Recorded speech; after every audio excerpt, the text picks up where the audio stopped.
ایسی بات کرنے جا رہا ہوں جو انشاءاللہ آپ کو کام آئے گی کہ قرآن کریم کی کن کن صورتوں سے کن کن چیزوں سے فائدہ ہوتا ہے، آپ کے کون سے پرابلم سالو ہو سکتے ہیں، آپ کی کون سی بیماریاں حل ہو سکتی ہیں۔ گھر میں بہت سارے مسائل ہوتے ہیں، ہم بعضوں کا ٹینشن میں ہوتے ہیں کہ یار اس کا کوئی وظیفہ مل جائے، کوئی دم مل جائے، تو ڈائریکٹلی قرآن کریم جو ہے کن کن چیزوں پر انشاءاللہ امپیکٹ ڈالے گا اور آپ کو فائدہ ہوگا۔ آپ چاہیں تو اسے ریکارڈ کر لیں۔ اب سنتے ہیں علماء کرام نے احادیث کی روشنی میں اور اپنے تجربے سے قرآنی سورتوں کی الگ الگ تاثیریں بیان کی ہیں۔ اب سنتے جائیے۔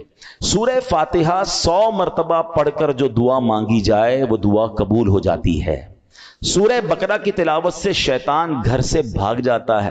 آیت الکرسی پڑھنے سے محتاجی دور ہوتی ہے۔ سورۃ الکہف کو ہمیشہ پڑھنے والا دجال کے فتنوں سے محفوظ رہے گا۔ والدین کی قبر پر ہر جمعہ سورہ یاسین کی تلاوت کرنے سے اس کے حروف کی تعداد کے برابر یعنی پڑھنے والے کے گناہ بخش دیے جاتے ہیں۔ سورہ دخان پڑھنے سے مشکل دور ہوتی ہے۔ جو مرنے کے قریب ہو اس پر سورہ جاسیہ کا دم کرنے سے انشاءاللہ ایمان پر موت نصیب ہوگی۔ سورہ حجرات کا پڑھنا اور دم کر کے پینا گھر میں خیر و برکت کے لیے مفید ہے۔ سورہ قاف، کئی لوگ ہوتے ہیں جن کی فصلیں ہوتی ہیں، باغ ہوتے ہیں، تو اس کے بارے فرمایا کہ سورہ کاف پڑھنے سے باغ میں پھلوں کی کثرت ہوتی ہے۔ سورہ رحمان 11 بار پڑھنے سے تمام مقاصد پورے ہوتے ہیں۔ سورہ واقعہ جو شخص روزانہ پڑھے گا اسے کبھی فاقہ نہ ہوگا۔ سورۃ الملک کو ہر رات پڑھنے والا عذاب قبر سے محفوظ رہے گا۔ سورۃ المزمل کو 11 بار پڑھنے سے ہر مشکل آسان ہو جاتی ہے۔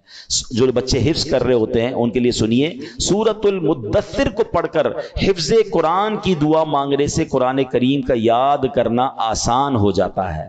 مریض کے پاس سورہ مجادلہ پڑھنے سے درد میں آرام ملے گا۔ سورہ لیل، مرگی کے دورے پڑتے ہیں کچھ لوگوں کو، تو سورہ لیل پڑھ کر مرگی کے مریض کے کان میں دم کرنے سے فائدہ ہوتا ہے۔ سورہ رحمان لکھ کر پینا تلی یعنی سپلین کے مرض میں مفید ہے۔ سورہ النازعات پڑھنے کی برکت سے جان نکلنے کی تکلیف نہیں ہوتی ہے۔ سورۃ ضحیٰ پڑھنے سے بھاگا ہوا آدمی واپس آ جائے گا۔ سورہ علم نشرح جس مال پر پڑھ کر دم کر دیا جائے اس میں خوب برکت ہوتی ہے۔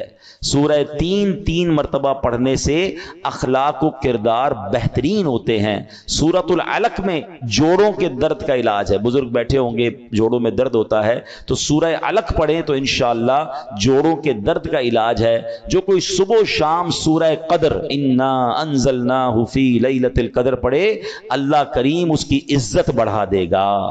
برس اور یرقان یہ بھی بڑے مرض ہیں، فرمایا سورہ بینہ برس اور یرقان کا اس میں علاج ہے۔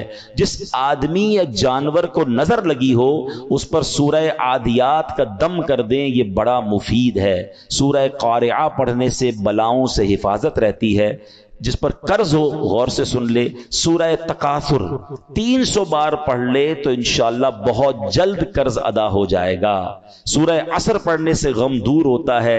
فرمایا کوئی دشمن کا خوف ہو سورہ قریش پڑھے تو اس سے انشاءاللہ جان کی حفاظت ہوتی ہے۔ اور سبحان اللہ سورہ فلق اور سورہ ناس سے جن، حاسدین اور شیطان سے حفاظت رہتی ہے۔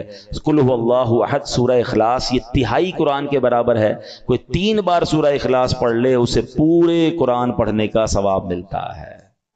تو یہ ہے میرے رب کا کلام۔ قرآن سے محبت کیجئے، قرآن سے علاج کیجئے، قرآن سے دوستی کیجئے، قرآن سے دلوں کی کیفیت کو بدلیے۔ قرآن کی تلاوت کے ساتھ ساتھ ترجمہ قرآن اور تفسیر قرآن، بہت خوبصورت تفسیر قرآن آپ کو ریکمنڈ کر دیتا ہوں۔ اس تفسیر قرآن کا نام ہے صراط الجنان، یہ بہت آسان اردو میں موجود ہے۔